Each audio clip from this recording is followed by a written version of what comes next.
Assalamualaikum warahmatullahi wabarakatuh.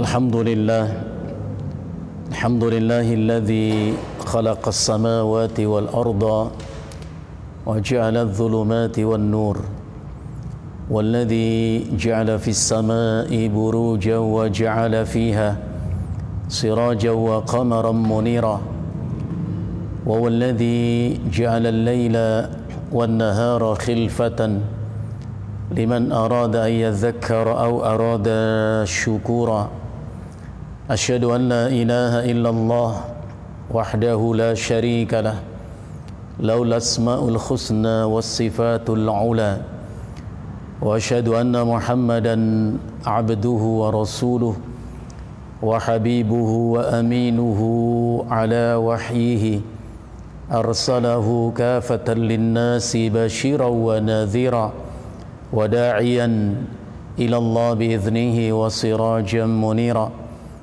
بلغ الرسالة وأدى الأمانة ونصح الأمة وجاهد في الله حق جهاده وعبد ربه حتى أتاه اليقين صلوات الله وسلامه عليه وعلى آله وأصحابه ومن اهتدى بهديه واستنى بسنته وسار على نهجه إلى يوم الدين أما بعد اللهم انفعنا بما علمتنا وعلمنا ما ينفعنا إخواني وأخواتي في الله أسعدني الله وإياكم. Patut kita bersyukur kepada Allah Tabaraka wa Ta'ala, dan semestinya memang kita selalu bersyukur kepada Allah. Tidak henti-hentinya kita mengajak, mengingatkan diri kita untuk selalu bersyukur kepada Allah. Jangan kita lalai, jangan kita lupa untuk bersyukur kepada Allah Tabaraka wa Ta'ala, sebab Dia pun tidak pernah lupa. Allah tidak pernah lalai. Wa ma kana rabbuka nasiya, dan tidaklah Allah Rabbmu itu lupa. Tetapi Dia selalu melihat, memperhatikan dan bahkan memenuhi apapun yang menjadi hajat dan kebutuhan kita. Itu dijelaskan Allah dalam firman-Nya surat Ibrahim ayat yang ke-34. Allah berfirman, A'udzu billahi as-sami'il 'alim minasy syaithanir rajim. وآتاكم من كل ما سألتموه وإن تعدوا نعمة الله لا تحصوها إن الإنسان لظلوم كفار. Ayat ini merupakan khabar. Allah beritahukan kepada kita, seraya berfirman, wa atakum, dan Allah telah memberi untukmu. Apa yang Allah berikan untuk kita? Min kulli ma sa'altumuhu, apapun yang kau minta, yang kau berhajat kepadanya, sudah diberi. Masya Allah. Sehingga bila pun kita hendak menghitung nikmat-nikmat Allah, dalam arti mengetahui seberapa banyakkah nikmat-nikmat yang sudah Allah berikan untuk kita, yang sedang Allah berikan untuk kita, dan yang akan selalu Allah berikan untuk kita, Allah pastikan la tuhsuha, tidaklah mampu kau menghitungnya. Yang mampu kita lakukan adalah mensyukurinya. Maka kita diperintah Allah bersyukur. Fadhkuruni azkurkum washkuruli wala takfurun. Maka ingatlah kau akan diriku, niscaya aku pun akan ingat akan dirimu. Washkuruni wala takfurun, dan bersyukurlah kepadaku, jangan kalian kufur. Nas'alullah al-'afwa wal-'afiyah. Mudah-mudahan Allah Subhanahu wa Ta'ala senantiasa membimbing kita untuk selalu ingat kepadanya, selalu bersyukur atas setiap nikmatnya, dan yang selalu beribadah kepadanya dengan sebaik-baiknya ibadah. Sebagaimana pesan Nabi sallallahu alaihi wasallam kepada Muadz ibnu Jabal radhiyallahu anhu. Kepada Muadz bin Jabal radhiyallahu anhu, Rasulullah pernah mengatakan, "Usika ya Muadz, aku berpesan, berwasiat untukmu hai Muadz." Apa pesan Nabi kepada Muadz bin Jabal?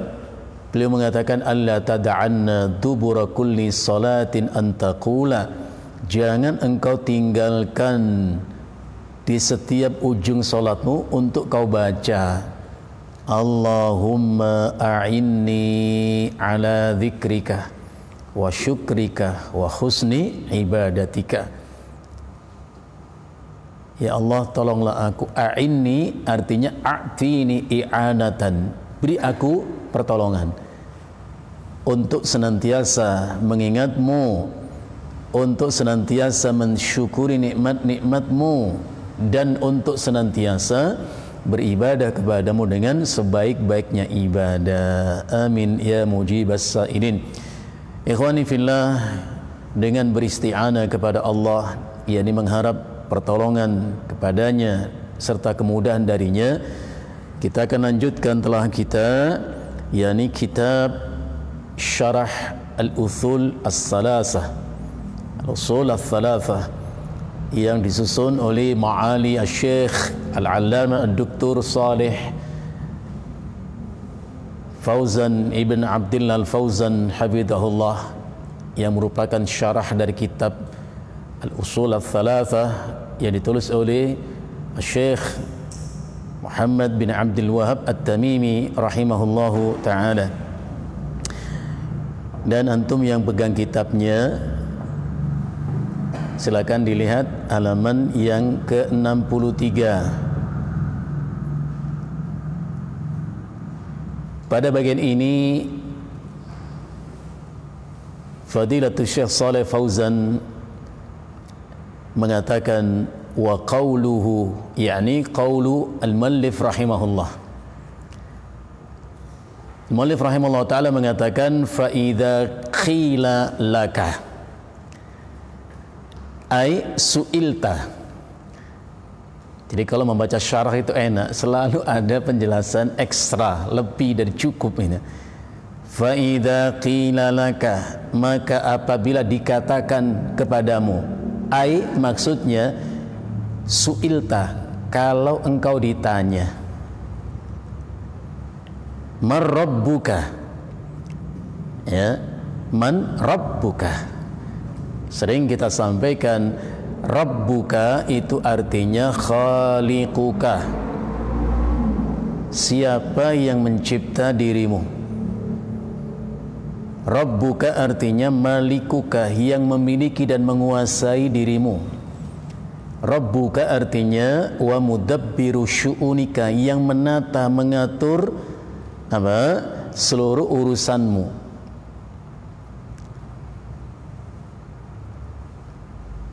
Beliau mengatakan wa hadza su'alun waridun satus'alu anhu fid dunya wal akhirah. Ini satu pertanyaan yang pasti akan kita dapatkan. Kita benar-benar akan ditanya tentang hal itu fid dunya wal akhirah, dalam kehidupan dunia dan kehidupan akhirat. Fala budda an ta'rifa rabbaka, maka dengan demikian engkau wajib dan harus mengetahui siapa Rabbmu. Maka para ulama mengajarkan kepada kita awwal wajibin 'alal mar'i ma'rifatu rabbih. Kewajiban pertama seorang muslim atau muslimah adalah ma'rifatu rabbih, mengenal siapa Rabbnya. Ya. Jadi jangan sampai kita nggak tahu. Kalau kita sudah tahu siapa Rabb kita, muncul pertanyaan berikutnya, untuk apa aku dicipta olehnya? Dan itu pun sudah ada jawabannya kan? Apa jawabannya? Kalau antum ditanya, lima khuliqtum, untuk apa kalian dicipta? Tentu kita hanya harus mengatakan, innama khuliqna li'ibadatihi, kami dicipta hanya untuk ibadah kepadanya. Lagi-lagi kita meski mampu menghadirkan dalilnya. Apa dalilnya? Surat Az-Zariyat ayat 56.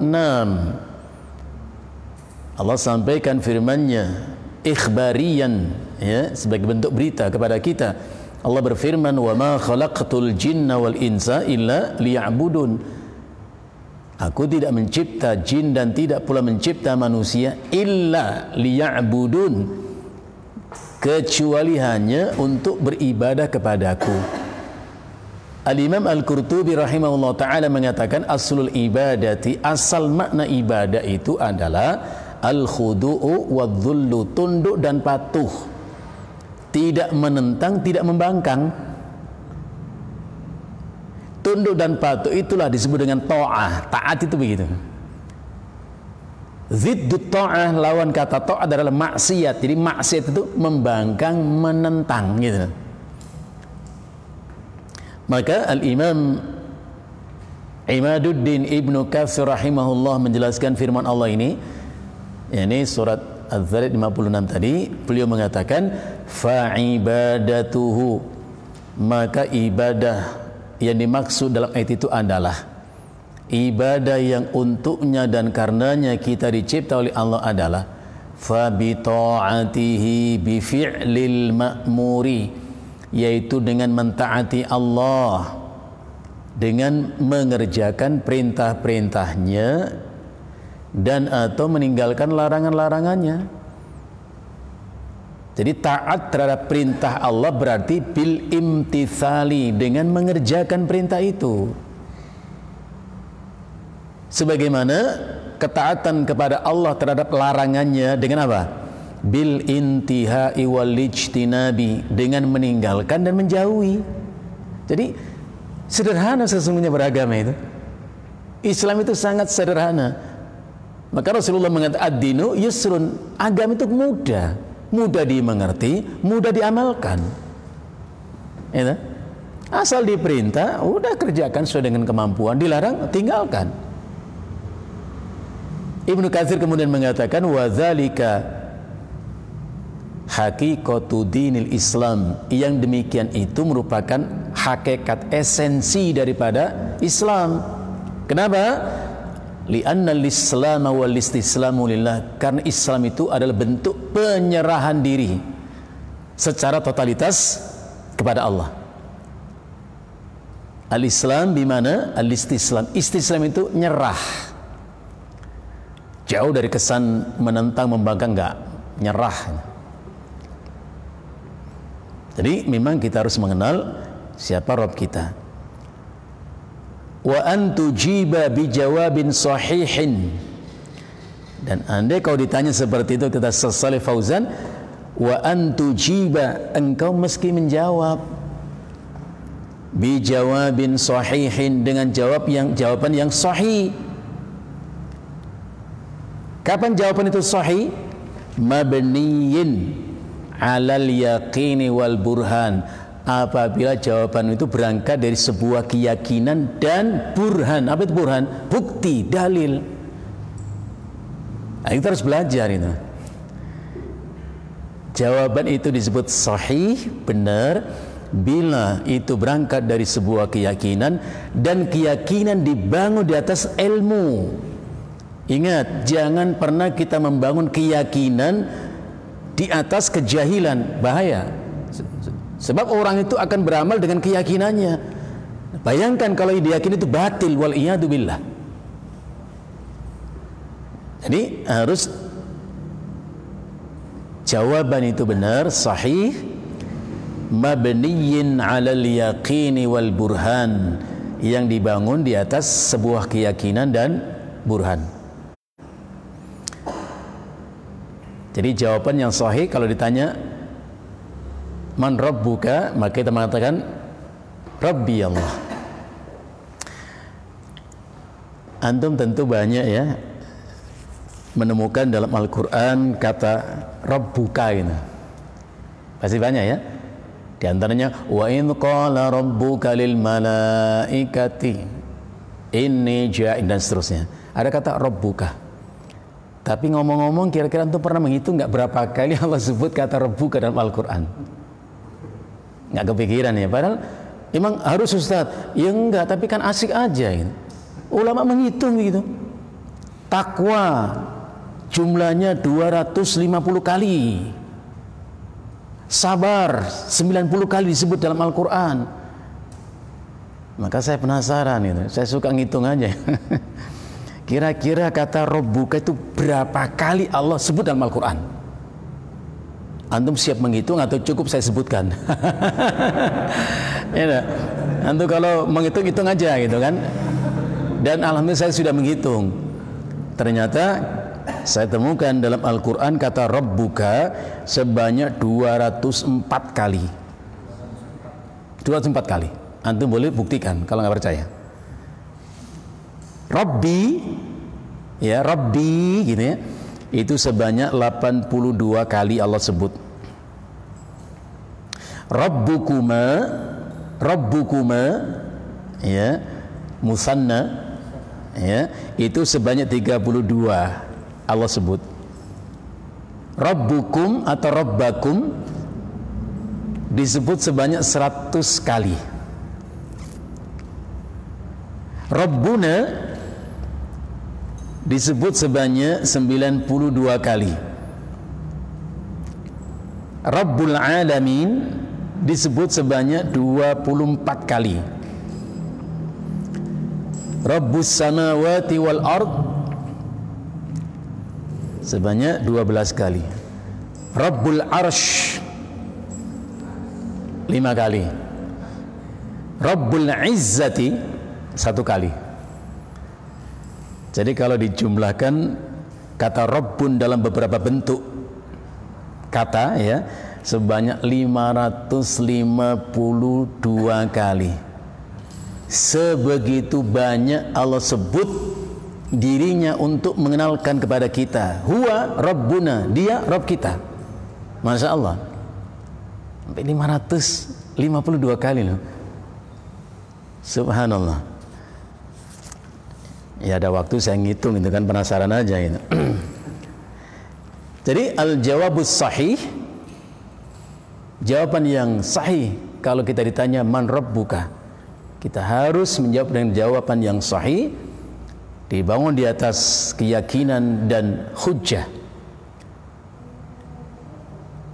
Saya sering mengatakan kelemahan kita itu dari sisi al-ihtijaj, penyebutan hujjah itu lemah kita ini.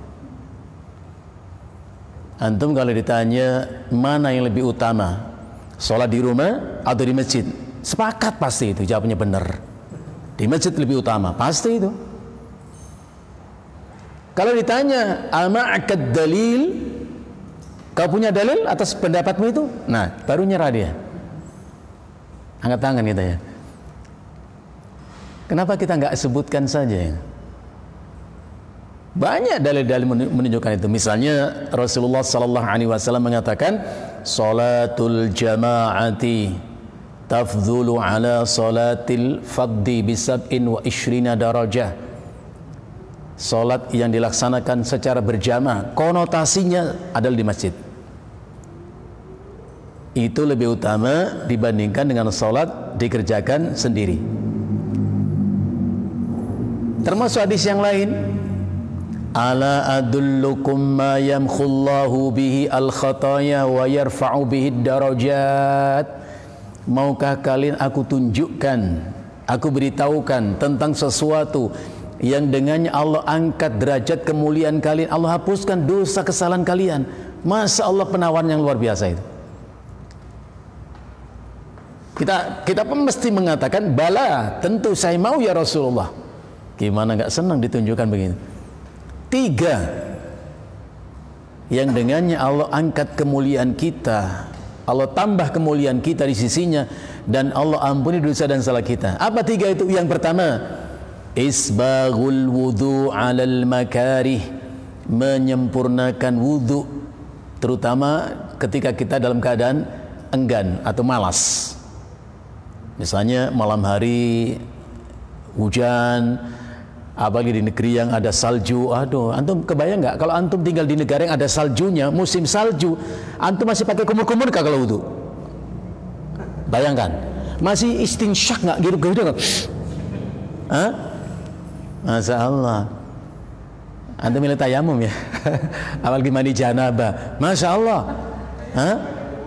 Saya membayangkan ada negeri di permukaan bumi ini itu suhunya minus 70 derajat dan orang hidup. Saya membayangkan, ya Allah, seperti apa hidup di negeri seperti itu. Tapi Rasulullah perintahkan asbighil wudu, sempurnakan wudu. Masya Allah. Itu yang pertama. Yang kedua, kathratul khuta ilal masajid, memperbanyak langkah-langkah ke masjid. Maka ketika Banu Salimah itu hendak pindah tempat dari tempat asal mereka untuk mendekati masjid, jadi ada space area yang bisa mereka tempati di dekat masjid Nabi. Mereka mau pindah. Nabi dengar itu. Nabi panggil mereka. Sampai kepadaku berita, kalian hai Banu Salim akan pindah ke dekat masjid. Benar ya Rasulullah. Mungkin maksudnya baik ya, supaya nggak jauh-jauh dari masjidnya, enggak. Tapi apa Rasulullah mengatakan? Banu Salimah diyarukum tuktabu atharukum, diyarukum tuktabu atharukum. Banu Salimah, dimanapun rumah kalian berada, sebanyak langkah kaki itulah Allah catat untuk kalian kebaikan. Sebanyak langkah kaki itu Allah catat untuk kalian kebaikan. Nggak usah pindah. Ubay bin Ka'ab bercerita, ada satu di antara sahabat Nabi, rumahnya paling jauh dari masjid Nabi, di pinggiran kota Madinah. Tapi dia tidak pernah terlambat sholat berjamaah. Maka saya mengatakan yang jauh itu bukan jarak atau dekatnya, jauh atau dekatnya, bukan jarak, hati. Kalau hati sudah di dekat dengan masjid, sejauh pun nyampe ke masjid itu. Tapi kalau sudah hati jauh dari masjid, Masya Allah, hanya beberapa langkah pun nggak mampu diayunkan kaki menuju masjid itu. Wal'iyadzubillah. Orang itu jalan kaki, setiap salat berjamaah jalan kaki. Ubay bin Ka'ab mengatakan, ya fulan lawish taroita khimaran. Fulan, saudaraku, kenapa kau tidak membeli keledai lah? Seekor keledai kau beli. Tarkabuhu fidzul ma'i warramda, supaya bisa kau naiki keledai itu ketika ke masjid di malam yang gelap dan dingin atau siang yang panas terik. Nah, naik keledai lah. Apa laki-laki itu mengatakan, aku tidak ingin itu. Bukan nggak mampu, mampu, cuma nggak mau. Beda dengan kita ya. Hah? Kita jelas-jelas nggak mampu tapi banyak mau gitu loh. Ya, jazakallah. Ini banyak mau tapi nggak mampu. Sahabat mampu, cuman nggak mau. Kenapa? Dia mengatakan, aku ingin setiap langkah kakiku dari rumah ke masjid, begitu pula sekembaliku dari masjid ke rumahku, dicatat Allah sebagai kebaikan-kebaikan dan diampuni dosa-dosa kalian. Nabi mendengar ucapan dua orang sahabat itu. Apa Rasul mengatakan? Qad jama'allahu laka kullahu. Allah sudah mengumpulkan kebaikan-kebaikan itu untukmu. Ini target untuk banyak langkah ke masjid. Kalau bahasa Nabi tadi apa? Taksirul khuta ilal ma', memperbanyak langkah ke masjid. Dan yang ketiga, amal yang dengannya ditingkatkan Allah kemuliaan kita dan diampuni dosa kita adalah intidharus salati ba'das salah, menanti dan berharap untuk ketemu salat setelah salat. Macam kita ini tadi salat Isya, alhamdulillah. Antum berharap nggak ketemu salat subuh nanti? Harus berharap. Kalau kita berharap nanti ketemu subuh, ini yang saya tunggu sejak Isya semalam. Wah, semangat bangun pagi ya kan? Nah, begitu. Jadi lemah kita itu tadi istidlal. Maka ulama termasuk penulis kitab ini mengajarkan kepada kita harus belajar untuk apa? Mengemukakan al-hujjah, al-ihtijaj namanya. Apa alasan Anda gitu? Ya. Kenapa? Saya sering menyampaikan apa yang dikatakan oleh Al-Imam Ibnul Mubarak yang dinukil oleh Al-Imam Muslim dalam kitab sahihnya. Al-Imam Ibnul Mubarak rahimahullah ta'ala mengatakan, al-isnadu minad din, sanad atau dalil atau riwayat itu merupakan bagian pokok agama kita. Artinya kita membangun keyakinan kita berdasarkan sanad, dalil, hujjah, bukan al-ara wal ahwa, ya, bukan pendapat. Karena sumber pengambilan dalil itu cuma dua, maqsuratun, hanya terbatas pada Alkitab dan As-Sunnah, nggak ada ketiganya. Ya, jadi kalau kita punya pemikiran itu bukan hujjah. Ya. Jadi al-isnadu minad din, sanad itu bagian dari agama kita. Falaulal isnadu laqala man syaa bima syaa. Kalau tidak harus dengan menghadirkan sanad, menyebutkan hujjah, maka akan kita dapati orang mengatakan apapun yang dia suka. Maka Syekh bin Baz rahimahullah taala ya, mengatakan orang boleh mengatakan apapun, tapi dia wajib mendatangkan mustanadatnya, sandarannya atas ucapannya itu. Kalau tidak, mardud, ditolak ucapannya orang itu, nggak bisa diterima. Ya, antum kalau ngajar juga begitu, sampaikan hujahnya, menjelaskan apa, mana istidlalnya, harus dikemukakan. Kalau enggak ya susah diterima. Ya, di antara dalil yang menunjukkan jawaban yang sahih kalau kita ditanya man rabbuka, kita mesti menjawab Rabbi Allah,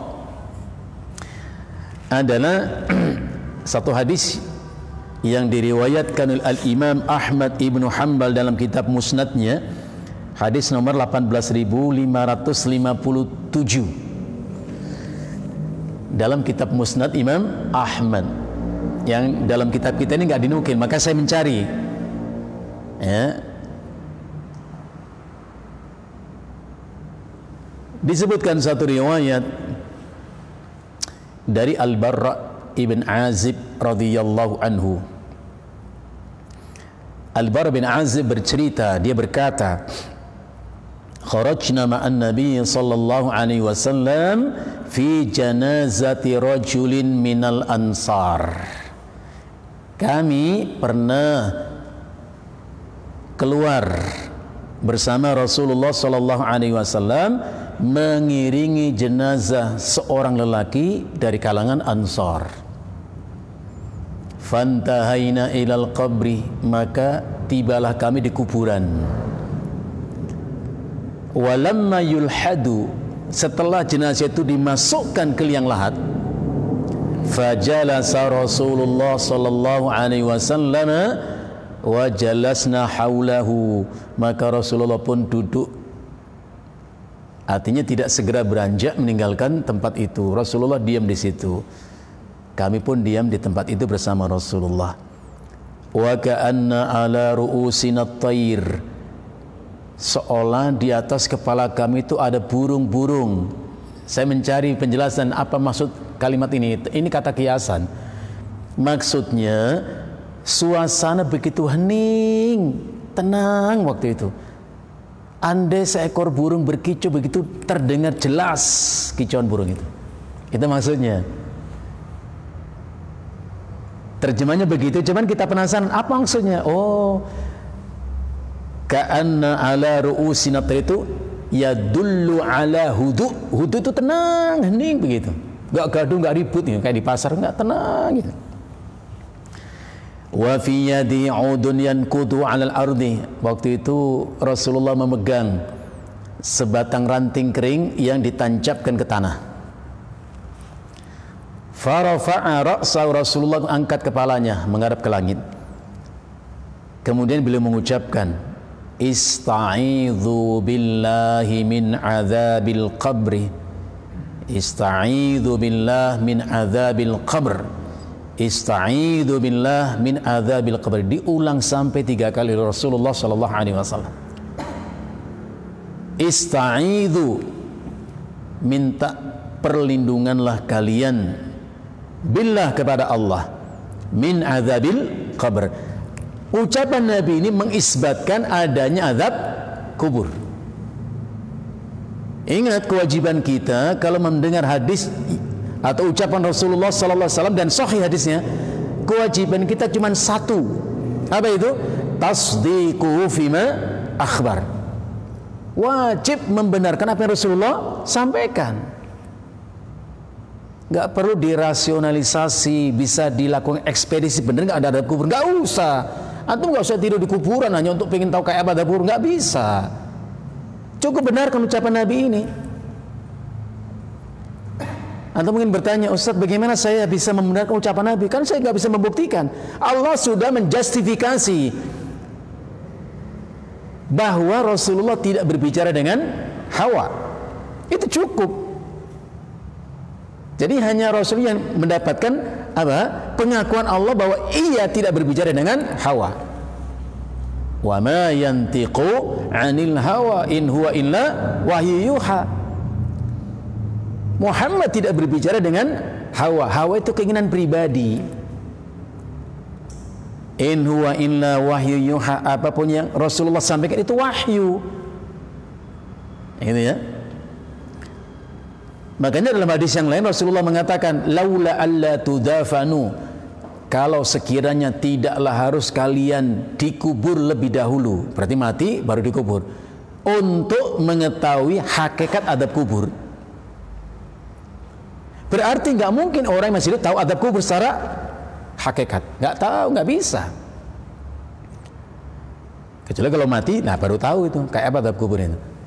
Andai bukan karena kalian mesti dikubur lebih dahulu untuk mengetahui hakikat adab kubur, la da'autullaha, ingin kiranya aku memohon kepada Allah. Untuk apa?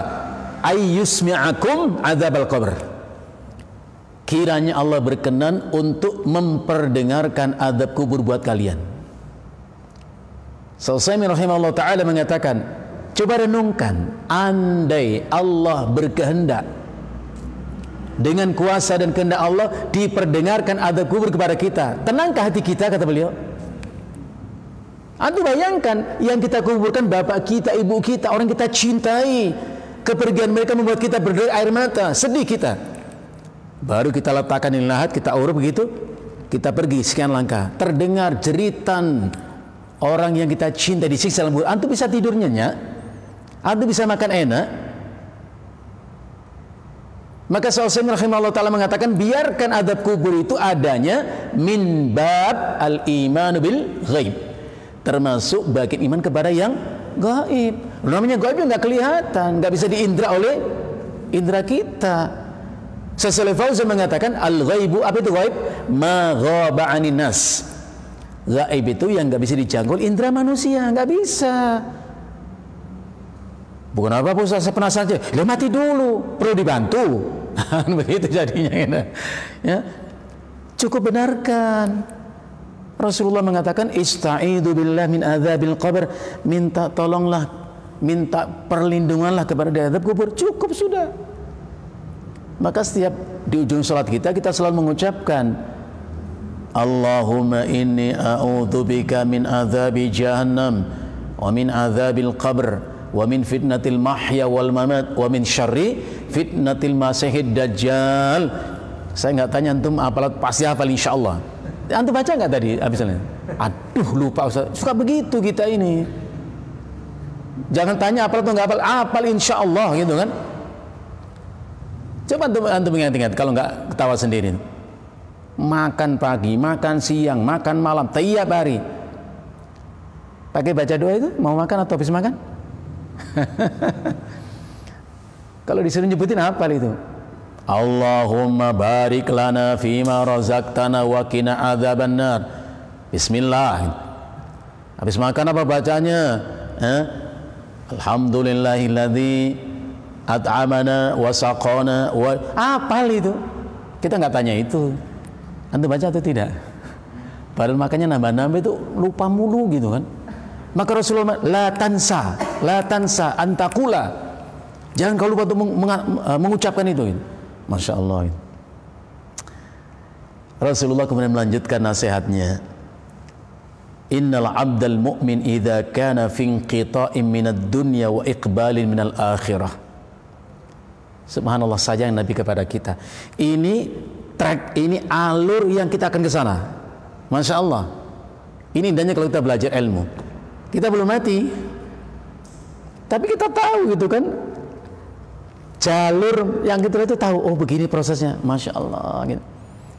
Jadi Rasulullah mengatakan, innal 'abdal mu'mina idza kana fi inqita'in minad dunya wa iqbalin minal akhirah. Sesungguhnya apabila seorang hamba Allah yang beriman fi inqita'in minad dunya, ada dalam satu fase, satu waktu di mana ia akan terputus dengan dunianya dan masuk ke akhiratnya.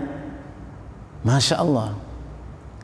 Jadi Nabi sebut dengan inqita'in minad, akan putus ilaqah, kaitannya dengan dunianya, tapi belum putus, masih kelihatan anak istri ya, tapi akan masuk ke dimensi akhirat. Hal seperti itu Rasulullah sebut istilah lain. Apa? Hadimul ladzat wa qati'u asyahawat. Detik itu Nabi sebut dengan apa? Hadimul ladzat, penghancur semua kelezatan. Wa qati'u syahwat, dan pemutus semua hasrat dan syahwat. Insyaallah. Makanya Nabi suruh kita banyak-banyak ingat itu, ikhwan. Aktsiru dzikra hadhimil ladzati wa qati'ish syahawat. Banyak-banyaklah kalian ingat saat dihancurkannya semua kelezatan dan diputuskan semua keinginan. Apa itu al-maut, kematian? Al-Imam Al-Qurtubi rahimahullah dalam kitab At-Tadhkirah fi Akhwalil Maut wa Umuril Akhirah. Kitab itu bagus ya, untuk kita kaji. Nanti insyaallah kalau ini tuntas, nggak tahu kapan tuntasnya, kita tuntas kitab ini, kita cari kitab yang lain. Dalam kitab itu Al-Imam Al-Qurtubi menukil perkataan Ad-Daqqaq rahimahullahu ta'ala. Beliau mengatakan, siapa yang banyak mengingat mati, man aktsara dzikral maut ukrima bitsalath. Barang siapa yang banyak mengingat kematian, dimuliakan Allah orang itu dengan 3 kemuliaan. Ya memang ingat mati itu bikin gak enak hidup, benar itu, benar, gak salah. Al-Imam Al-Hasan Al-Basri rahimahullah satu ketika menjenguk anak muda, pemuda, masih muda usianya, jauh lebih muda dari beliau, sakit parah. Diperhatikan oleh Imam Hasan Al-Basri, diperhatikan sampai detik nazaknya ajal itu tiba, mengalami sakaratul maut. Beliau perhatikan. Beliau habis itu beliau pulang itu pucat itu wajahnya, pucat wajahnya. Setiba di rumah kata istrinya, halum mailat ta'am, ayo kita makan, makan sudah dihidangkan, diajak makan. Apa beliau mengatakan? Tidak, demi Allah tidak. Kalian makan saja. Aku melihat orang menghadapi sakaratul begitu susahnya, begitu sakitnya. Saya masih siapkan semua itu tuh untuk menghadapi hal itu. Masya Allah. Kematian itu musibah yang Allah sebut dengan istilah fa asabatkum musibatul maut. Kau ditimpa musibah itu kematian. Mati itu musibah, dan musibah itu akan terasa lebih berat bila orang tidak ingat mati. Ya. Apa 3 kemuliaan itu? Pertama, ta'jilut taubati. Allah bimbing orang itu segera bertobat. Yang kedua, qana'atul qalbi. Diberi Allah hati yang qana'ah. Apa itu qana'ah? Puas, ridho, rela dengan apa dan seberapa yang Allah berikan untuk kita. Namanya qana'ah. Dan yang ketiga, nasyatul ibadah. Dimuliakan Allah dengan semangat ibadah. Nah, kalau antum ada orang tanya, saya ini kenapa ya malas banget ibadah? Ya karena kamu nggak ingat mati. Kalau ingat mati, semangat itu ibadah itu. Coba untuk perhatikan. Ibn Abbas bercerita, Rasulullah pernah dalam satu perjalanan bertemu dengan kuburan, ngelihat ada satu kuburan. Rasulullah berhenti dan beliau bertanya, man sahibu hadal qabr? Siapa orang yang dikuburkan di tempat itu, siapa? Sahabat menjawab, fulan bin fulan, itu kuburan fulan bin fulan ya Rasulullah. Rasulullah mengatakan, rak'atani mimma khafifatani mimma takhtakirunahuma. Kata Nabi, salat sunnah yang hanya 2 rakaat yang begitu ringan untuk kalian kerjakan, namun lebih sering kalian tinggalkan. Benar atau salah ucapan Nabi ini? Salat sunnah itu cuma 2 rakaat, ringan untuk bisa kita kerjakan, tapi sering kita tinggalkan. Ahabbu ilaihi, itu lebih disukai, diinginkan orang yang sudah mati itu, min baqiyati dunyakum, ketimbang seluruh dunia kalian ini. Perhiasannya, keindahannya, hartanya. Artinya andai Allah dengan kehendak dan kuasanya membangunkan orang mati itu, kum ya fulan min qabrika, fulan bangun dari kuburmu, bangun dengan izin Allah. Diberi 2 pilihan orang itu, imma an tusalli rak'atain, apa kau ingin salat 2 rakaat, atau ambil seluruh dunia dan isinya itu, udah habis, ambil semuanya, enggak usah yang dikasih. Demi Allah kita harus yakin, kata Nabi, orang itu milih salat 2 rakaat. Ya, Masya Allah. Kita lanjutkan. Nabi kemudian mengatakan, nazala ilaihi malaikatum minas sama'i. Sebelum kita lanjutkan, ada sahabat Nabi ikhwan namanya Amr bin As radhiyallahu an. Amr bin As radhiyallahu anhu. Menarik. Pernah beliau ingin atau berharap bertemu orang yang sakit dan akan menghadapi kematiannya. Dia orang soleh dan masih segar ingatannya. Orang yang ada di ambang kematiannya, orang yang soleh tapi masih sadar. Untuk apa? Untuk bertanya kepada orang itu, apa rasanya gitu. Ya. Kalau dia yang bercerita kan fasih banget ya. Nah, kita yang belum mati kan hanya kira-kira, nggak tahu seperti apa pastinya. Qadar Allah nggak ketemu. Sampai akhirnya beliau sendiri yang sakit dan akan menemui ajalnya. Putra beliau Abdullah bin Amr bin As radhiyallahu bertanya, ayah, dahulu ayah ingin sekali bertemu dengan orang yang salih yang ada di ambang kematiannya dan ia masih sadar ingatannya. Ha anta darrajulu ya abi. Kaulah orang itu wahai ayah. Sifli al-mauta. Nah sekarang tolong ayah sebutkan kayak apa rasanya mau mati. Masya Allah. Nah, jadi ini harus kita tahu. Sebab nanti kita akan mati. Jangan nunggu mati baru tahu. Sekarang harus tahu kayak apa itu mati itu. Sifli al-mauta. Yang dibayangin jadi milioner, enggak, duitnya banyak. Bayangin. Kebayang nggak sih kalau gimana sih di kuburan yang lewati malam pertama gitu, pernah nggak bayang? Antum kebayang nggak? Gitu? Mati pagi, siang dikuburin, orang pulang, itu malam pertama kayak apa di kuburan itu? Insya Allah. Gitu. Amr bin As yang tidak berdaya itu mengatakan, ya bunai anakku, ka'anna jambi fi takht, seolah ayah merasakan ada beban berat yang mengimpit tubuh ayah, nggak bisa bergerak. Nah, pertama kita orang mau mati nggak bisa gerak, nggak bisa bergerak, seolah ada beban berat yang mengimpit tubuh orang itu. Gitu.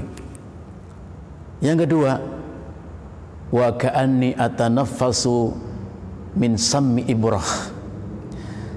Sekarang anakku, ayah bernafas seolah dari lubang jarum. Masya Allah, antum tahu jarum, tahu lubangnya kan? Bagaimana itu bernafas dari celah lubang jarum, sesaknya dada ini. Yang ketiga kata Amr bin As, wa ka'anna ghusna syaukatin tujdabu min qadami ila hamati.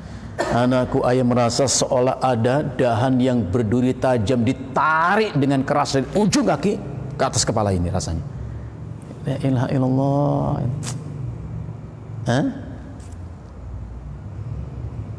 Nabi Nabi Musa alaihissalam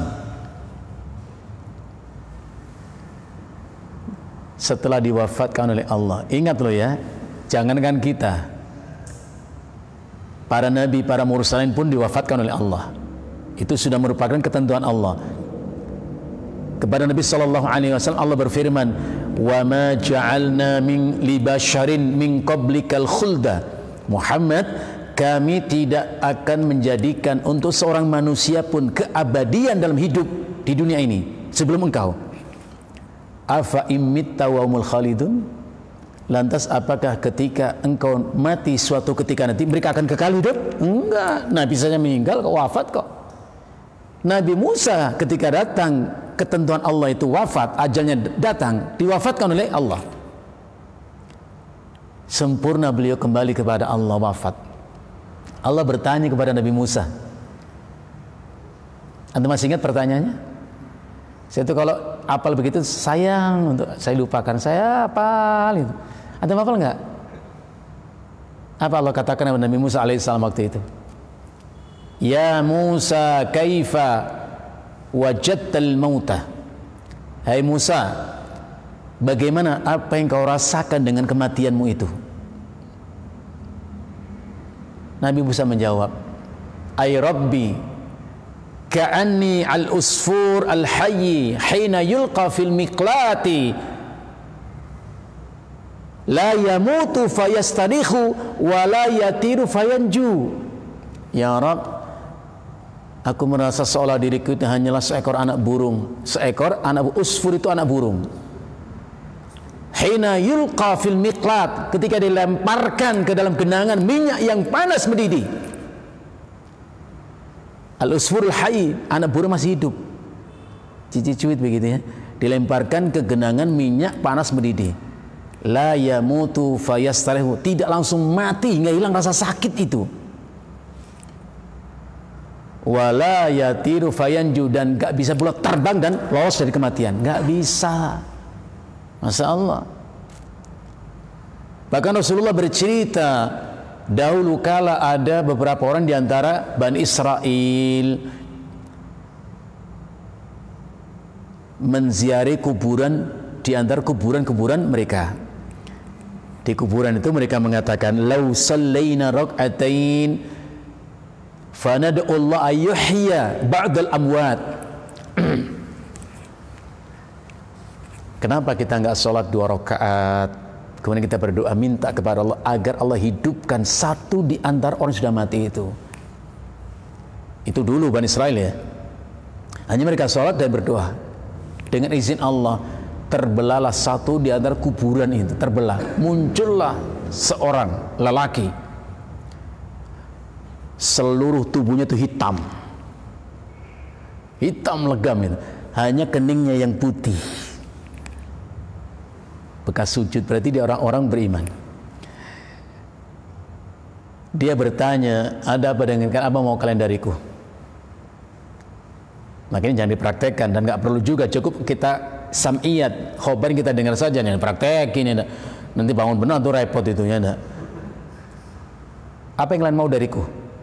Qad muttu mundu mi'ati alfi sana, aku sudah mati 100 tahun yang lalu di sini, dikuburkan di sini. Aku sudah mati dan dikuburkan 100 tahun di sini. Wa mastakanat anni mararatul maut. 100 tahun sudah lewat, waktu begitu panjang, namun sakitnya sakaratul belum hilang dariku. Bayangkan. La ilaha illallah. Maka kita selalu berdoa, Allahumma hawin alaina fi sakaratul maut itu. Ya. Baik, kita lanjutkan ikhwan.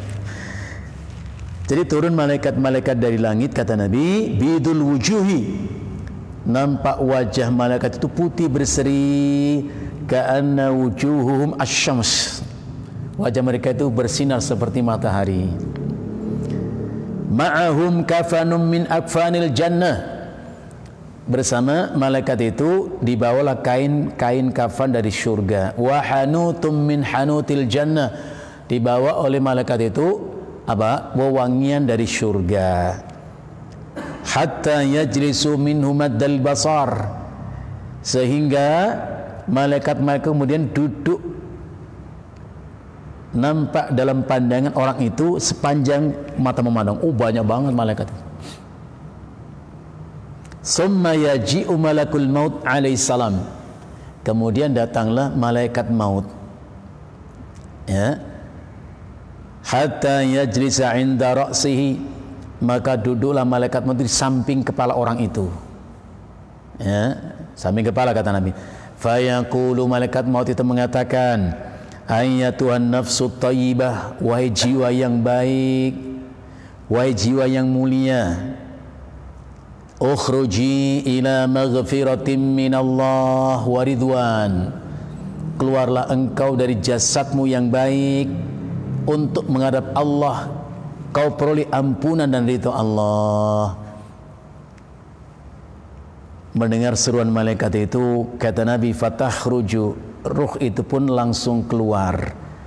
Tasilu kama tasilul qatratu minas saqa, keluar dari jasad orang itu sebagaimana air keluar dari bejana atau kendi. Saqa itu kendi. Cuman kalau saya ngomong kendi orang nggak paham ya. Nak. Anak kita tahu kendi nggak? Nggak tahu ya. Dispenser ngerti ya, kendi nggak tahu. Kalau bapaknya dulu pakai kendi minumnya. Ya enggak? Ya, kalau kita ingat di kampung itu nganterin makanan ke sawah itu pakai kendi, gitu. Asik aja. Antum bilang kendi, nggak ngerti anak kita itu pak. Kulkas ya, tahu dia. Tiap hari mondar mandir mah. Jadi seperti air keluar dari kendi itu, begitu mudahnya. Fayakhudhuha, diambil oleh malaikat itu. Fa idza akhadhaha lam yada'uha fi yadi tarfata ain. Kalau sudah roh itu di tangan malaikat itu, nggak akan dilepaskan sekejap pun. Ini dalil orang mati itu nggak mungkin kembali. Ini dalilnya. Kalau sudah terjabut roh dari jasad, nggak akan kembali. Oh, nggak bisa dilepas, nggak mau dilepaskan lagi, nggak mungkin. Malaikat gagal cabut nyawa itu nggak mungkin, ada gagal itu nggak bisa ya, nggak ada itu ya. Diletakkanlah roh itu ke dalam kain kafan tadi. Ya. Kemudian fayas'aduna, maka dibungkuslah kain kafan tadi dan keluarlah dari kain kafan itu ka'atyabi nafkhati miskin wujidat ala wajhil ardi, begitu harum semerbak keluar dari kain kafan itu, lebih wangi dari jenis wangian apapun di bumi ini. Nggak ada yang lebih wangi dari itu. Subhanallah. Maka dibawalah oleh malaikat naik ke langit. Ya. Setiap melewati malaikat-malaikat di langit itu, mereka bertanya, ma hadzal ruhut thayyibu, ini ruh siapa yang begitu harumnya? Malaikat pembawa ruh itu mengatakan, fulan bin fulan bi ahsani asma'in allati kanu yusammunahu biha. Ini adalah ruh si fulan, sebaik nama yang disebut dengannya orang itu, semulia amal-amal solehnya. Sampailah ke langit yang pertama, dibukalah pintu langit itu, diminta untuk dibukakan dan dibukakan. Ya. Setiap malaikat berpapasan dengan iring-iringan ruh itu, mereka mengucapkan doa dan senang gembira. Hatta yantahiya ila sama'is sabi'ati, sampai akhirnya iring-iringan malaikat membawa roh itu sampai ke langit yang ketujuh. Ya. Ini riwayat, nggak usah direnungkan, nggak usah di, waduh gimana, saya takut nggak? Saya takut ketinggian, nah pesawatnya nggak berani saya. Nggak usah pakai begitu, pusing mikir begitu. Pokoknya roh itu dibawa malaikat sampai ke langit yang ketujuh. Allah Subhanahu wa taala berfirman, "Uktubu kitaba 'abdi fi 'illiyin." Catatlah hambaku ini, ya, termasuk orang-orang yang tinggi dan mulia kedudukannya di sisiku. Jadi kalau bahasa kita seperti diregistrasi, mendapatkan registrasi daftar ulang, dapat status fi 'illiyin, di tempat yang mulia di sisiku. Setelah itu Allah katakan, wa a'iduhu ilal ard, dan kembalikan roh itu ke bumi.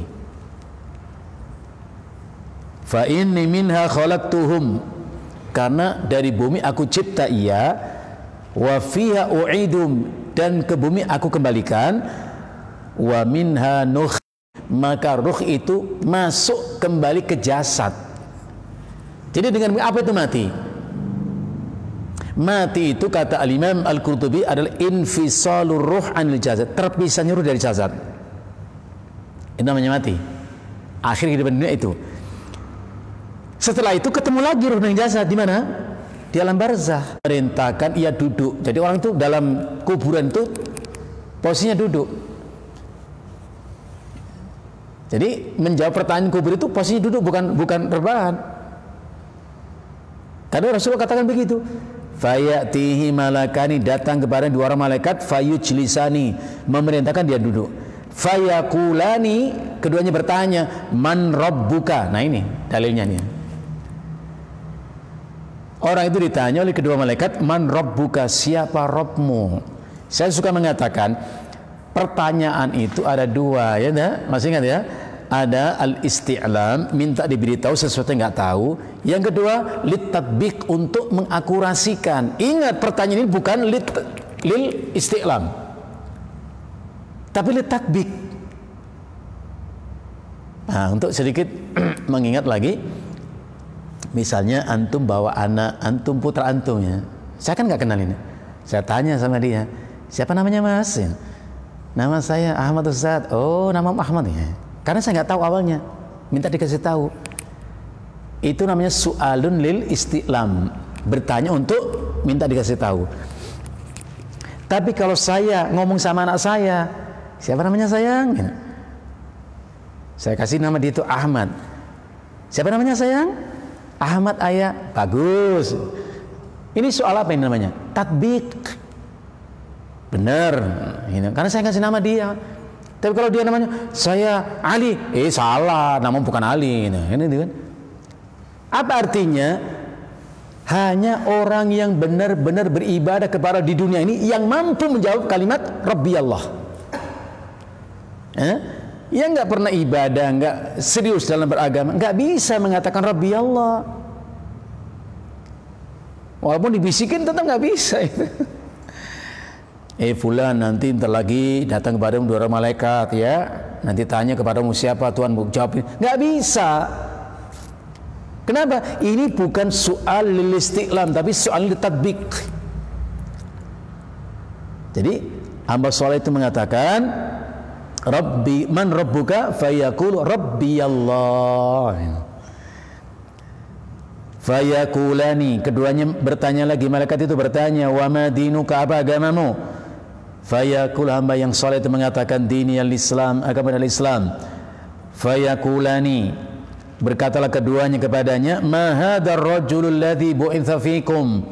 Siapa gerangan laki Allah utus kepadamu? Siapa laki-laki itu? Hamba yang saleh itu mengatakan, huwa Rasulullah sallallahu alaihi wasallam. Dia adalah Rasulullah sallallahu alaihi Muhammad sallallahu alaihi wasallam. Itu pun nggak bisa kita jawab kalau kita nggak betul-betul mengikuti Rasulullah. Ya. Nah, yang keempat, kedua malaikat itu bertanya. Jadi soal kubur itu ada 4. Yang keempat, malaikat itu bertanya, wa ma 'allamaka? Apa, siapa yang mengajarimu?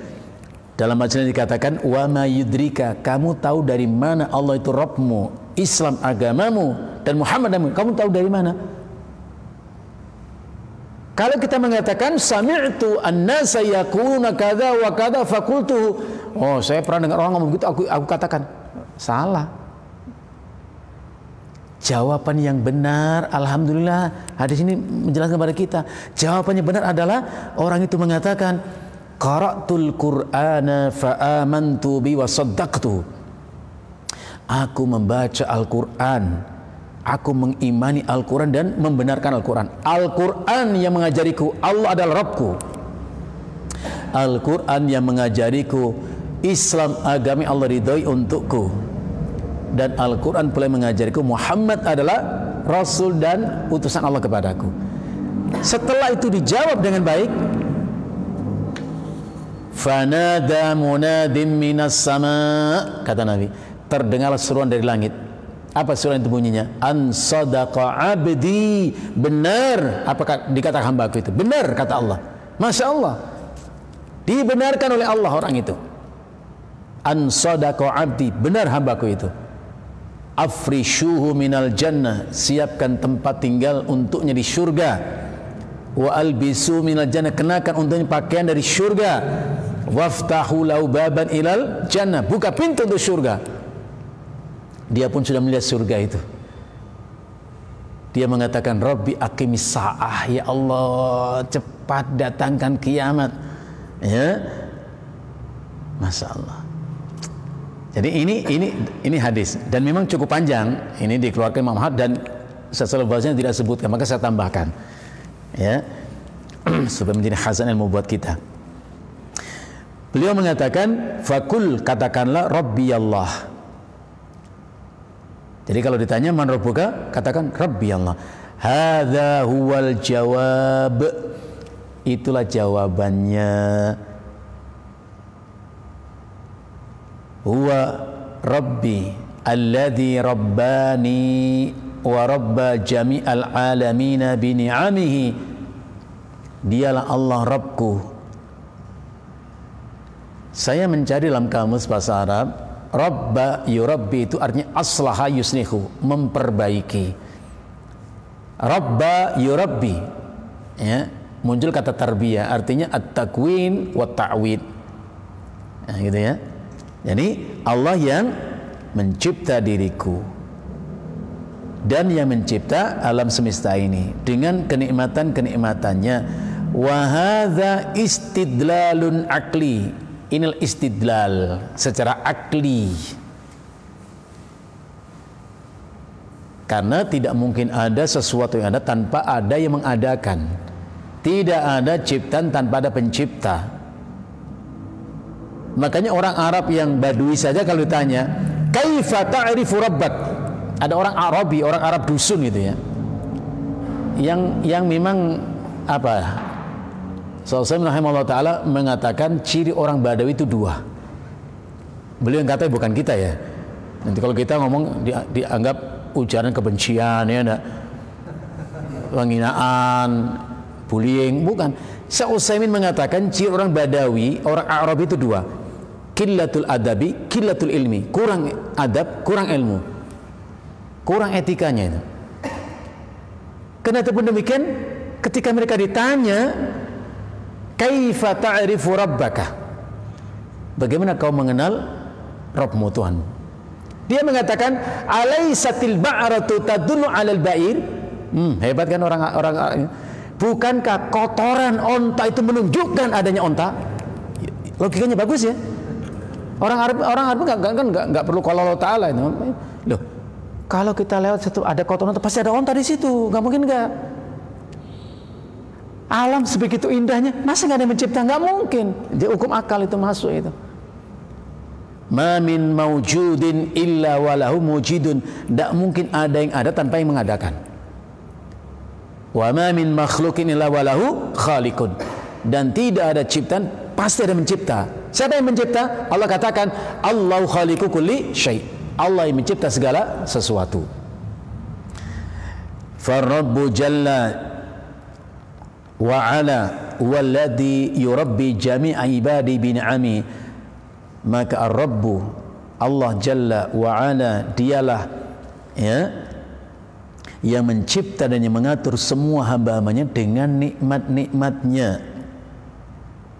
Wa yughadzihim birizki, Allah memberikan ghidha. Apa itu ghidha? Ghidha itu makanan. Seallah gitu. Maka Allah berfirman, kita nggak usah kecil hati, nanti saya makan apa ya? Nggak usah. Itu sudah ketentuan Allah. Wa ma min dabbatin fil ardi illa 'ala Allahi rizquha. Surat Hud ayat yang ke-6. Tidak ada makhluk Allah yang berjalan di atas bumi ini melainkan Allah yang membagi rizkinya. Ya'lamu mustaqarraha wa mustauda'aha. Allah tahu di mana tempat tinggal masing-masing mereka itu. Dan apa?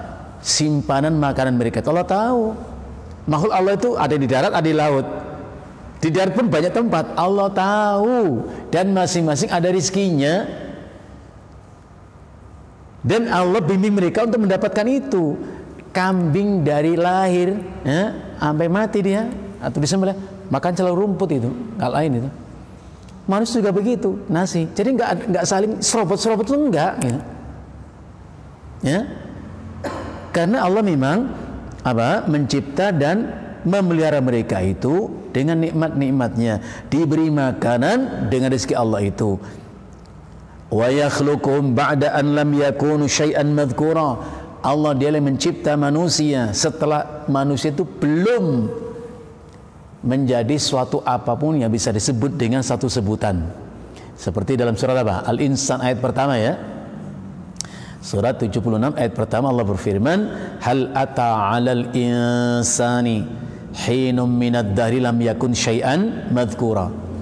Bukankah telah berlalu pada diri manusia satu waktu, satu masa di mana ia belum bisa disebut dengan satu sebutan. Laki-laki belum, perempuan belum, tampan belum, cantik belum.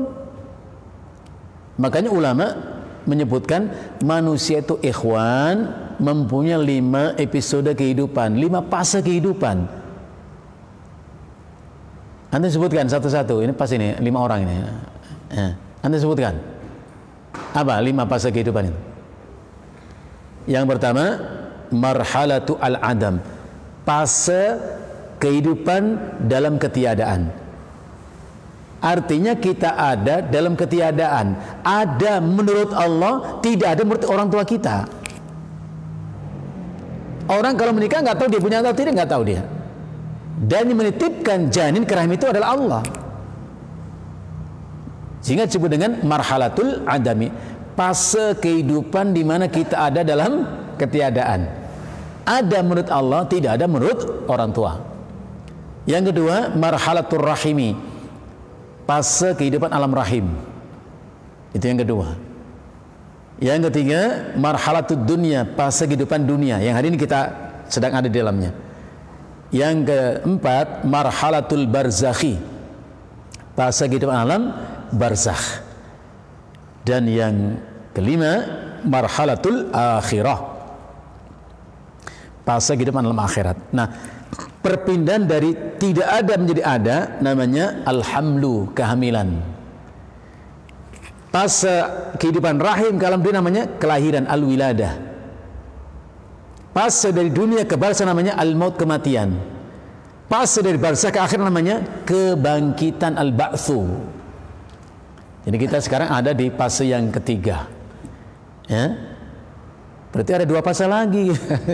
Dunia bukan segala-galanya, ya enggak? Yang gitu. Dicipta manusia fi butuni ummahatihim, dicipta oleh Allah manusia di perut ibu-ibu mereka. Seperti dalam surat Al-Imran ayat yang ke-6. Walladzi yusawwirukum fil arhami kaifa yasha. Dia Allah yang membentuk dirimu dalam rahim ibumu. Akhirnya kita itu punya hutang budi dengan orang tua kita. Saya suka mengatakan tangis ibu kita di saat melahirkan kita itu adalah hutang yang harus dibayar. Apa membayar? Dengan apa kita bayar? Kita bayar dengan senyum bahagia ibu kita, dengan ucapan dan perilaku kita. Itu hutang loh. Ya. Waktu kita dilahirkan dia menangis, kesakitan, menjerit dan seterusnya. Jangan dibuat menangis lagi. Ya. Cukup sekali kita buat ibu kita menangis, bayar hutang itu dengan apa? Membuat senyum ibu kita dengan perilaku kita. Subhanallah, ikhwan azakumullah. Ada seorang lelaki mengadu kepada Abu Darda radhiyallahu an. Ya Abu Darda, Abu Darda, inni tazawwajtu imra'atan. Sungguh aku telah menikah dengan seorang wanita. Aku bahagia bersanding dengan istriku. Wa inna ummi ta'muruni bi talaqiyah. Namun entah mengapa ibuku perintahkan aku untuk menceraikan istriku. Kalau antum diminta pendapat, antum bilang apa sama orang itu? Coba antum renungkan. Antum ditanya namanya. Mudah-mudahan gak ditanya Ustaz. Kalau ada yang tanya gitu loh. Ya, apa jawaban antum gimana? Bang, aku udah nikah nih bang sama perempuan, aku seneng banget sama perempuan itu. Kenapa ibu saya nyuruh aku cerai? Gimana bang? Anda bilang apa? Mikirin. Jangan lama-lama mikirnya, kasih jawaban. Apa jawabannya? Hah? Apa? Coba perhatikan contoh ya, Abu Darda gimana menjawabnya. Dia nggak panjang-panjang kata, nggak usah mikir, sampai ketiduran mikirnya. Abu Darda cukup mengatakan sami'tun nabiyya sallallahu alaihi wasallam yaqul, aku pernah mendengar Rasulullah sallallahu alaihi wasallam bersabda, al walidu min awsati abwabil jannah, orang tua, wabil khusus seorang ibu, min awsati abwabil jannah, adalah pintu yang cocok, yang ideal untuk masuk ke dalam syurga. Ibumu ibarat pintu yang cocok untuk masuk ke dalam syurga. Fa in syi'ta, namun jika kau mau, fa'adhi' dalikal bab, rusak pintu itu, hancurkan pintu itu. Tapi ingat, kau tidak akan pernah temukan pintu masuk ke dalam syurga. Au ikhfadhu, atau jaga baik-baik itu pintu. Nah, jadi Abu Darda nggak ngomong apa-apa, sebutin hadis. Pak, emang benar ya sholat di masjid lebih utama? Nggak usah panjang-panjang. Aku hafal hadis Nabi mengatakan begini, selesai. Apalagi kita sih banyak interpretasi, banyak penjelasan, tapi nggak ada dalil sama sekali. Sebut aja dalil.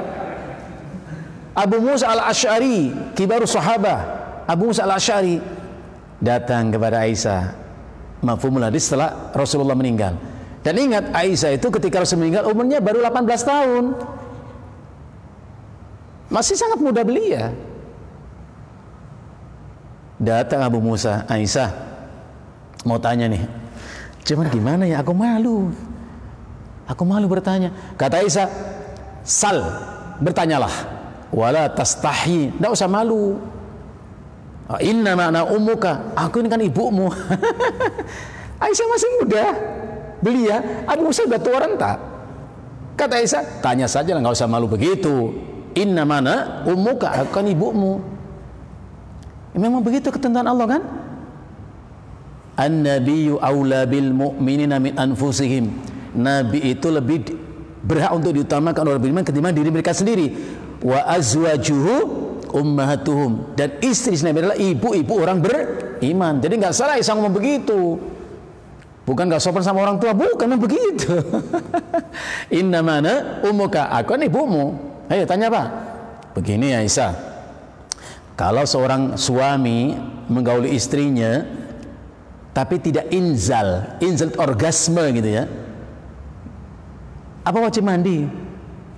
Coba bayangkan, kayak apa itu Aisyah menjawab itu. Ayo, gimana Aisyah menjawab? Karena dia punya ilmu, sederhana jawabannya. Aisyah mengatakan, sami'tun nabiyya sallallahu alaihi wasallam yaqul, laki-laki begitu. Nah, kita sekarang juga begitu harusnya, kalau ditanya apa-apa begitu. Oh, Ustaz, saya kan nggak hafal. Nah, itulah perlunya ngaji begini kan begitu, ngapalin hadis. Kata Aisyah, sami'tun nabiyya sallallahu alaihi wasallam yaqul, aku pernah mendengar Rasulullah bersabda, idzal taqal khitanani wajabal ghuslu wa in lam yanzil. Kalau dua khitan itu bertemu, wajib mandi meskipun tidak inzal. Selesai. Jadi nggak usah dijelaskan gamblang apa lagi, udah jelas kok. Apalagi masa begitu kan nggak usah dijelaskan, orang sudah ngerti kok. Ummu Sulaim radhiyallahu anha, ibu Anas bin Malik, datang kepada Nabi, ya Rasulullah, innallaha la yastahyi minal haqq. Wahai Rasulullah, Allah tidak malu untuk menjelaskan yang benar. Itu prolog pengantar. Allah tidak malu menjelaskan yang benar. Apa inti pertanyaannya? Hal 'alal mar'ati al-ghuslu idza ikhtalamat. Rasulullah, kalau perempuan bermimpi jima itu wajib mandi enggak? Coba. Makanya orang-orang Ansariyah itu Rasa ingin tahu terhadap kebenaran itu membuat mereka itu nggak malu bertanya. Itu kan orang malu tanya, jawabnya juga malu. Tapi nggak harus terhalang untuk malu, untuk bertanya. Kalau merasa malu nggak perlu gitu. Tanya saja. Kalau perempuan bermimpi jima, hubungan badan, wajib mandikah? Dan kita nggak pernah tahu, ternyata perempuan juga bisa mimpi. Kalau laki kan jelas tanda balik itu mimpi kan begitu. Apa Rasul menjawab? Na'am idza ra'atil ma. Udah gitu dong jawabannya itu. Dan orang ngerti. Oh iya, perempuan itu juga wajib mandi janabah kalau mendapati atau melihat air. Udah titik, orang ngerti. Air apa maksudnya? Air mani, bukan air mandi. Air di bak mandi, bukan air mani. Orang ngerti, udah nggak bisa dijelaskan. Ya? Wallahu a'lam bishawab. Mengingat waktu kita yang sangat terbatas, ingin rasanya kita berlama-lama ya. Tapi ya kita sadar kita masih butuh waktu untuk aktivitas yang lain. Kita berharap kajian kita yang pendek dan singkat waktu kita ini mudah-mudahan tidak menghikmah. Terus kita semangat untuk menambah ilmu gitu. Dan mudah-mudahan Allah Subhanahu wa taala senantiasa limpahkan rahmat berkahnya untuk kita semua. Jadi antum yang sudah pegang kitab nanti sambil tengok-tengok ya. Kita masih baru beberapa fakrah ini ya. Nanti insyaallah kita lanjut pada kesempatan berikutnya. Ikhwani fillah, sebelum kita tutup kajian kita pada kesempatan yang berbahagia ini, mungkin ada poin-poin yang ingin antum sampaikan atau antum tanyakan. Silakan nah. Terkait sholat orang yang mendengar adzan, tapi orang tersebut tidak mendatanginya ke masjid itu, Ustaz. Juga tidak salah ada mengacu pada hadis Nabi Muhammad SAW. Tidak ada sholat bagi orang yang mendengarkan adzan tapi tidak ke masjid. Itu perkataan Ali bin Abi Thalib radhiyallahu an yang bunyinya la salata li jaril masjid illa fil masjid. Tidak ada salat bagi tetangga masjid kecuali masjid. Itu ucapan Ali. Nah, kita juga mendapatkan satu riwayat yang lain di mana Abdullah bin Ummi Maktum radhiyallahu an al-a'ma, laki-laki yang buta itu, ya, datang kepada Nabi. Dia mengatakan, "Ya Rasulullah, innahu laisa li qaidun yaquduni ilal masjid." Ya Rasulullah, saya tidak memiliki seseorang yang bisa menuntun aku ke masjid. Mafhumnya, ia pengen ke masjid cuma gak ada yang nuntun. Kalau nuntun senang dia ke masjid. Tahu keutamaan ke masjid cuma gak ada yang nuntun. Bolehkah aku sholat di rumah? Rasulullah awalnya memberi rukhsah, keringanan untuk dia sholat di rumah. Kenapa? Karena ada masyaqqah, ada kesulitan. Makanya ada kaidah yang mengatakan al-masyaqqatu tajlibu at-taisir. Segala bentuk kesulitan mengharuskan orang mendapatkan kemudahan. Diberi Nabi rukhsah untuk sholat di rumah. Sekian langkah dia pergi meninggalkan Rasulullah, dipanggil oleh Nabi. Hal tasma'un nida'a bis shalah? Abdullah, kau dengar tidak adzan untuk sholat? Naam ya Rasulullah. Oh iya, aku dengar. Rasul mengatakan ajibhu, kalau begitu penuhi panggilan adzan itu. Orang buta loh, jangan salah. Kalau kita melek seperti ini, apa nanti kita jawab di depan Allah nanti? Ingat ikhwan, Al-Imam Ibnu Qayyim rahimahullah dalam muqaddimah kitab Zadul Ma'ad, beliau mengatakan di antara yang Allah tanyakan kepada kita nanti adalah madza ajabtumul mursalin, bagaimana sikap kalian terhadap seruan Rasul itu? Nurut atau tidak kalian kepada Rasul itu? Nanti ditanya oleh Allah di akhirat. Lo yang buta saja nggak ada rukhsah kok. Kau dengar adzan? Dengar ya Rasulullah. Ya penuhi, kamu dipanggil kok. Masya Allah. Itu hadis sahih. Jadi kita jangan berkelit macam-macam. Nggak usah. Pilihan kita cuma dua, mau taat atau nggak taat sama Rasul, itu saja kok. Nggak boleh ngomong segitunya Rasulullah. Nggak boleh ya. Itulah syariat itu. Wallahu a'lam bishawab. Jadi intinya kita upayakan. Bahkan Rasulullah mengatakan, salatu ahadikum fi baitihi afdalu min salati fi masjid hadha. Salat seseorang di antara kalian di rumahnya itu lebih utama daripada salatnya di masjidku ini. Illal maktubah, kecuali salat yang wajib. Yang sunnah utama di rumah memang. Yang wajib ya di masjid. Apa-apa gitu. Wallahu a'lam bissawab. Ada lagi ikhwan yang antum sampaikan. Jadi selama kita menyampaikan paparan materi tadi, antum buat aja catatan yang antum mau sampaikan atau apa. Atau nanti berikutnya kalau antum mau tanya aja langsung angkat tangan itu.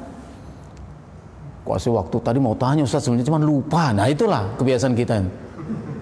Tadi waktu ngejelasin begitu, wah mau tanya ini yang pas sudah akhir sesi begini, aduh lupa apa tadi.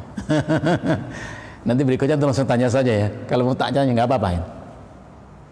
Walaupun sebagian asatidz nggak suka dengan cara seperti itu, karena Rasulullah juga pernah ketika memberi nasihat begitu datang orang, ya Rasulullah mata sa'a, ya Rasul kapan kiamat? Rasulullah terus menjelaskan. Ada sahabat mengatakan, yasma'u wa yakrahu. Nabi dengar pertanyaan dia, tapi Rasul nggak suka dengan cara seperti itu. Aku ngejelasin dipotong pakai tanya-tanya. Sahabat yang mengatakan, bal la yasma'. Oh enggak, Rasul nggak dengar, nggak mungkin kalau dengar nggak dijawab. Selesai menyampaikan nasihatnya itu Rasulullah mengatakan manis sa'ilu anisa'ah. Tadi siapa yang bertanya? Berarti Rasulullah dengar. Ada sebagian ustadz memang nggak suka gitu. Tanya, ntar aja belakangan ya. Tapi saya nggak apa-apa lah, suka-suka antum lah, daripada nanti lupa di akhirnya. Tengah juga boleh tanya lah gitu. Wallahu a'lam bissawab. Cukup ikhwan. Naam, naktabi bihadza wa naltaqi fil qadim bimasyiatillah. Nas'alullah al-'afwa wal 'afiyah sallallahu ala nabiyyina Muhammadin wa ala alihi wa sahbihi wasallam. Subhanakallahumma bihamdika asyhadu an la ilaha illa anta astaghfiruka wa atubu ilaik. Assalamualaikum warahmatullahi wabarakatuh.